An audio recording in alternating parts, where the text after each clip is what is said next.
JMM सांसद महुआ मांझी हमारे साथ हैं। मैम, अब सरकारी कर्मचारी आरएसएस की गतिविधियों में भाग ले सकेंगे, जो प्रतिबंध लगा हुआ था वो हटा लिया गया है। देखिए, इस देश में अभी बहुत बहुत सारी चीज़ें होंगी और जो संविधान की रक्षा की बात केंद्र सरकार करती है, भाजपा करती है, वो कहीं ना कहीं आप देख ही रहे हैं कि किस तरह से संविधान का खुलेआम उल्लंघन हो रहा है।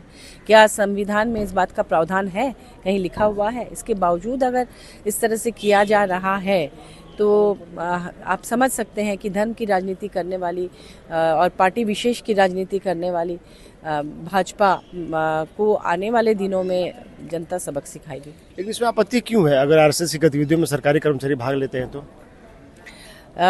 इतने सालों तक तो ऐसा हुआ नहीं और ना ही ऐसा कोई प्रावधान था। सरकारी कर्मचारी को तटस्थ रहना चाहिए, वो किसी पार्टी विशेष के नहीं हैं, वो हर पार्टी से ऊपर हैं और केंद्र सरकार या कोई भी सरकारी जो एजेंसियां होती हैं, जिस तरह से सरकारी एजेंसियों के दुरुपयोग का जो मामला इन दिनों आ रहा है, सेम चीज़ अब ये सरकारी कर्मचारियों के साथ भी हो रहा है। तो इससे आप समझेंगे कि इस देश में क्या हो रहा है।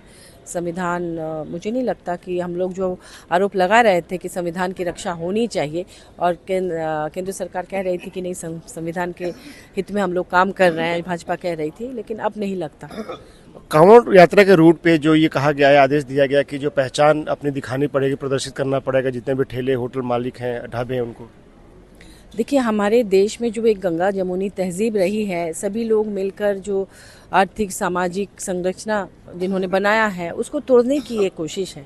क्योंकि अभी किसी भी शहर में चले जाएंगे, फल दुकान से लेके दर्जी से लेकर बहुत सारे ऐसे काम हैं जो कि दूसरे कम्युनिटी के लोग करते हैं और उसको हर कम्युनिटी के लोग उन चीज़ों को लेते हैं। पूजा की सामग्री, बंगाल में भी आप जाएंगे तो दुर्गा पूजा में बहुत सारी सामग्री ऐसे हैं जो अल्पसंख्यक समुदाय के लोग बनाते हैं और हर राज्य में ऐसा होता है।